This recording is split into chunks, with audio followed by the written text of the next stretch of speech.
और अब देखिए एक बार फिर क्यों दिलजीत दोसांझ विवादों में है। दिलजीत दोसांझ की अपकमिंग फिल्म सरदार जी 3 पाकिस्तानी एक्ट्रेस हानिया आमिर को कास्ट करने के चलते विवादों में पड़ गई है। Federation of western India cine employees यानी फॉइस ने पंजाबी एक्टर और सिंगर के खिलाफ सख्त एक्शन लेते हुए प्रधानमंत्री मोदी से डिमांड की है कि दिलजीत का भारतीय पासपोर्ट रद्द कर दिया जाए और उनसे भारतीय नागरिकता भी छीन ली जाए। वहीं मेकर्स ने भारत में फिल्म को रिलीज न करने का फैसला लिया है। सरदार जी 3 27 जून 2025 को विदेशों में रिलीज होगी। अब इस विवाद पर खुद दिलजीत दोसांझ ने अपनी चुप्पी तोड़ी है। सुनिए क्या कहा। दिलजीत दोसांझ से छिन सकती है भारतीय नागरिकता, पासपोर्ट हो सकता है जब्त, काम मिलना भी हो जाएगा बंद, उठा वफादारी पर सवाल, देश से गद्दारी करने का लगा इल्जाम, पाकिस्तानी हानिया को सरदार जी 3 में रख चौतरफा मुसीबत में फंसे दिलजीत दोसांझ, पंजाबी एक्टर और सिंगर को ब्लैकलिस्ट करने की गई है डिमांड। दिलजीत दोसांझ की अपकमिंग पंजाबी फिल्म सरदार जी 3 को लेकर छिड़ा विवाद थमने का नाम नहीं ले रहा है। फिल्म के ट्रेलर में दिखी पाकिस्तानी एक्ट्रेस हानिया आमिर को लेकर दिलजीत चौतरफा मुसीबत में घिरते नजर आ रहे हैं। जहां उन्हें अपनी ही इंडस्ट्री से सपोर्ट नहीं मिल रहा है, कई आर्टिस्ट ने देश के प्रति दिलजीत की वफादारी पर सवाल उठाए। वहीं अब FWICE यानी के federation of western India cine employees ने पंजाबी एक्टर और सिंगर के खिलाफ सख्त एक्शन लेते हुए प्रधानमंत्री मोदी से डिमांड की है कि दिलजीत का भारतीय पासपोर्ट रद्द कर दिया जाए और उनसे भारतीय नागरिकता छीन ली जाए। FWICE ने एक्टर सिंगर दिलजीत दोसांझ और उनकी सरदार जी 3 के निर्माताओं के खिलाफ कड़ी कार्रवाई की मांग की है। फिल्म यूनिट ने प्रधानमंत्री नरेंद्र मोदी को पत्र लिखकर मांग की है कि दिलजीत, प्रोड्यूसर गुनबीर सिंह सिद्धू, मनमोर्द सिद्धू और डायरेक्टर अमर हुंदल को भारतीय फिल्म इंडस्ट्री से ब्लैकलिस्ट कर दिया जाए। उनके पासपोर्ट और भारतीय नागरिकता रद्द करने की भी मांग उठी है।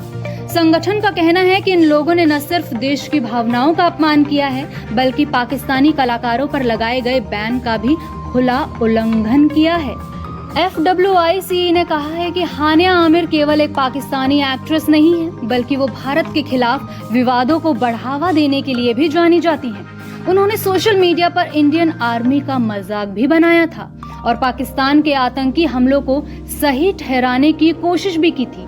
खबरों के मुताबिक दिलजीत पर लगे आरोपों की माने तो फिल्म की पूरी टीम को इस बैन और हानिया आमिर के बैकग्राउंड की पूरी जानकारी थी। इसके बावजूद उन्होंने उन्हें कास्ट किया। इससे साफ जाहिर होता है कि वो भारत के फैसलों के खिलाफ हैं। वहीं अब इन विवादों के बीच दिलजीत का भी रिएक्शन सामने आ गया है। एक्टर ने अपने इंस्टाग्राम पर एक क्रिप्टिक पोस्ट शेयर किया है। इसमें उन्होंने अपनी पिछली फिल्म पंजाब 95 के बारे में भी लिखा है, जो कि सेंसर बोर्ड की वजह से अभी तक रिलीज नहीं हो पाई है। एक इंटरव्यू के दौरान दिलजीत ने इस फिल्म के रिलीज के बारे में भी बात करते हुए कहा, जब ये फिल्म बनी थी तब सिचुएशन सब ठीक थी। ये फिल्म हमने फरवरी में शूट की थी और तब सब कुछ सही चल रहा था और बहुत सारी बड़ी चीजें हमारे हाथ में नहीं है। तो ये प्रोड्यूसर्स ने फैसला किया कि ये फिल्म बनाई जाएगी। जाहिर तौर पे ये इंडिया में तो नहीं रिलीज होगी, तो इसको ओवरसीज में रिलीज करते हैं। उनका बहुत पैसा लगा हुआ है और जब ये फिल्म बन रही थी तब ऐसा कुछ नहीं था। ऑलरेडी उनके दिमाग में है कि लॉस तो हो ही गया है, क्योंकि एक टेरिटरी आप माइनस कर रहे हैं। मैंने भी जब फिल्म साइन की थी तब सब ठीक था। अब सिचुएशन तो हमारे हाथ में है नहीं। अब वो इसे बाहर रिलीज करना चाहते हैं तो मैं उनके साथ हूँ। खबरों के मुताबिक बताया जा रहा है कि इन विवादों का असर दिलजीत के आने वाले प्रोजेक्ट्स पर भी पड़ सकता है। भले ही इंडिया में हानिया आमिर को कितना भी पसंद क्यों ना किया जाता हो, लेकिन जब बात देश की आती है तो लोग एकजुट हो ही जाते हैं। सोशल मीडिया पर फिल्म को बॉयकॉट करने की मांग उठ रही है। गौरतलब है कि दिलजीत ने अपनी आने वाली पंजाबी कॉमेडी फिल्म सरदार जी 3 का कुछ दिन पहले ही ट्रेलर रिलीज किया था, जिसमें पाकिस्तानी एक्ट्रेस हानिया आमिर को देखा जा सकता है। इस ट्रेलर को देखने के बाद भारतीय जनता का जैसे खून ही खौल गया था।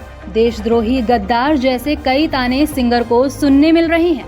यहाँ तक कि उनके फैंस भी उनको खूब खरी खोटी सुना रहे हैं।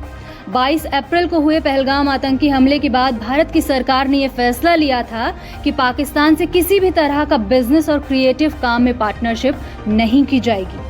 इसके बावजूद दिलजीत ने फिल्म का ट्रेलर रिलीज कर दिया, जिसके बाद से ही फिल्म इंडस्ट्री के साथ साथ देश भर में विवाद छिड़ गया है। Bureau report E24।